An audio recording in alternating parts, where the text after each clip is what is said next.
Здравствуйте! Сегодня мы поговорим о трендах в интерьере 2025 года. Нужны ли они именно вам, как их применять и как вообще все не испортить. Но это еще не все. В конце этого видео мы поговорим, какие тренды останутся модные и в следующих годах. Так что досмотрите это видео до конца. Я Ирина Колосова, архитектор и дизайнер интерьеров. Ну что, начнем? Но для начала я хочу уточнить. Знаю, что многие из вас скажут, тренды интерьеров — это же не мода. Что я буду каждый год делать ремонт, каждый год изменять цвет стен или покупать новую мебель. Нет, этого делать не надо. И точно не нужно применять все тренды вместе и делать с вашего дома новогоднюю елочку. Но важно понимать, что такое тренд и как он может вам помочь. Тренд — это всегда решение, реакция на определенное экономическое, политическое или социальное состояние общества. Поэтому к трендам хорошо прислушиваться. Например, в последние годы многие начали работать из дома, меньше бывать на свежем воздухе, меньше контакта с природой.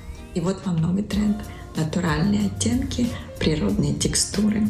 То, что может улучшить психологическое состояние.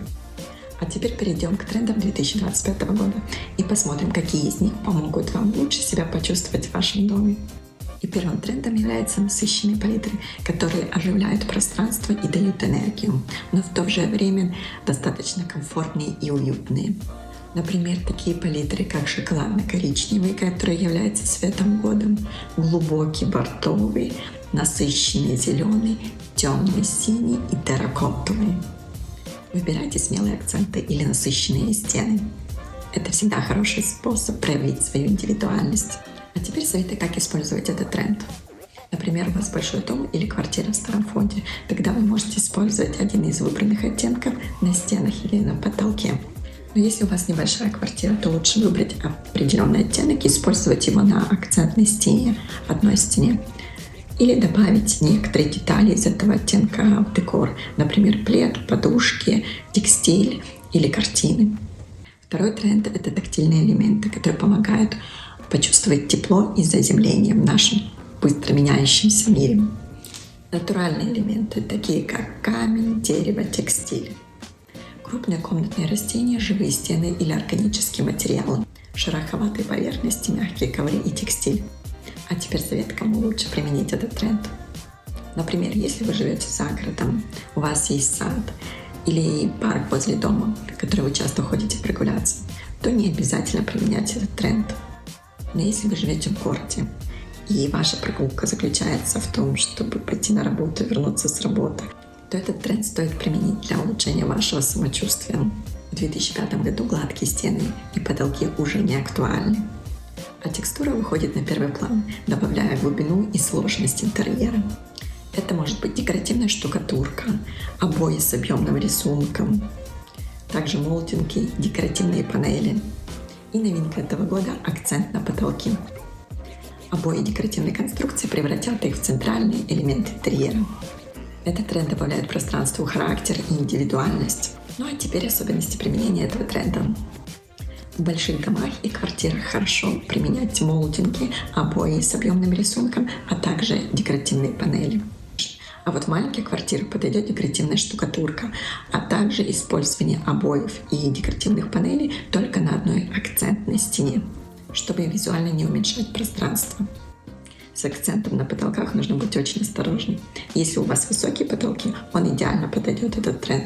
А вот если у вас низкие потолки, то, скорее всего, создать, наоборот, эффект еще более низких потолков. Итак, четвертый тренд — уютный минимализм. Минимализм меняет свою форму. Он остается простым, но при этом становится уютным и дружелюбным. Например, вместо белых оттенков добавьте теплые оттенки бежевого, коричневого. Вместо глянцевых поверхностей выберите матовые поверхности. Вместо синтетических и искусственных материалов выберите органическую текстуру. И, конечно, добавляем больше декора и тканей. Почему вдруг минимализм сейчас видоизменяется? Если у вас сейчас минимализм, я думаю, вы знаете ответ на этот вопрос. Пишите в комментариях. А я сейчас подскажу, кому больше подойдет чистый минимализм или уютный минимализм. Давайте разберем. Чистый минимализм идеально подойдет тем, кто живет сам или в паре, кто по характеру активен, организован, педантичен, кому нужно светлое, пустое пространство для генерации новых идей. Кому точно не подойдет чистый минимализм? Это семейным парам с детьми, творческим людям, которые не любят планировать, а также тем, кому нравится небольшой хаос в пространстве. Именно вам подойдет уютный минимализм, который сочетает чистые линии, но при этом теплые оттенки. Пятый тренд — это акцент на комфорте. Комфорт — это ключевая тема 2025 года. Мебель становится не только функциональной, но и уютной. Негабаритные диваны, глубокие кресла и закругленные края. В интерьере смещается фокус на мебель, которая является как уютной, стильной, функциональной, но также и комфортной. Этот тренд является последствием неудачных дизайнерских решений в проектировании мебели. Когда мебель становится предметом искусства, но при этом теряя свой функционал и комфорт. Конечно, мой совет: если вы когда-то купили какую-то мебель, которая совершенно некомфортна, но очень красиво, пожалуйста, этот тренд для вас. Замените ее. Шестой тренд — это домашние оздоровительные зоны. Растет тренд на создание оздоровительных комнат, предоставляя место людям, где они могут уединиться и восстановиться. Такими зонами могут быть небольшой уголок для чтения, мини-студия по йоге, комната для медитации или ванна, которая превращается в небольшую спа. Этот тренд направлен, чтобы сделать здоровье и благополучие приоритетом. Подумайте сейчас, какое место в вашем доме больше всего успокаивает вас, наполняет. Это может быть как небольшой уголок в доме, или отдельная комната, или ванная, или даже балкон. Добавьте элементы в это пространство, которые позволяют большей релаксации. Например, комнатные растения, мягкие текстуры, теплые оттенки или даже свечи. Седьмой тренд — это искусственное освещение. Центральные люстры уходят на второй план и дается приоритет многоуровневому освещению. Используйте многоуровневое освещение с комбинацией функционального и атмосферного освещения. Функциональное — это точечное освещение. Дополнительным атмосферным освещением может быть как настенные светильники, также могут быть напольные или настольные светильники. Или использовать освещение как арт-объект. Такое освещение помогает подчеркнуть настроение и атмосферу вашего интерьера.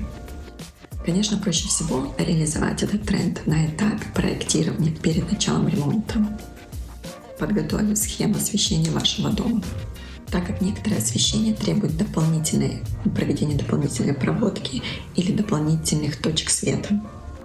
В случае, если вы не хотите делать ремонт, а хотите просто добавить атмосферного света, можете купить напольные или настольные светильники и подключить уже к существующим розеткам. Итак, мы переходим к восьмому тренду — индивидуалистичные интерьеры. Это отражение вашего внутреннего мира. Индивидуальность здесь выходит на первый план. Используйте предметы интерьера, которые рассказывают вашу историю. Например, фотографии, памятные вещи, предметы искусства, предметы вашего хобби или интереса. И важно сделать ваш дом максимально функциональным именно для вашего образа жизни. Не нужно ориентироваться на дом ваших знакомых или на красивую фотографию интерьера в журнале. Больше всего ориентируйтесь на ваши потребности и вашей семьи. Итак, девятый тренд — это экологичная жизнь. Это не просто тренд, а необходимость для нашего будущего. Например, использование перерабатывающих материалов — дерева, текстиля, металла. Экологически чистые продукты, такие как эко-кожа и нетоксичные материалы. Или дать старым вещам новую жизнь, создавая уникальные дизайнерские решения. Важно обращать внимание и читать технические характеристики товара. Интересуйтесь, или производитель использует экологические или переработанные материалы перед тем, как покупать какой-то товар. Или прежде чем купить какой-то товар, подумайте, может быть, что-то, что у вас уже есть, можете переделать, обновить и улучшить свой дизайн.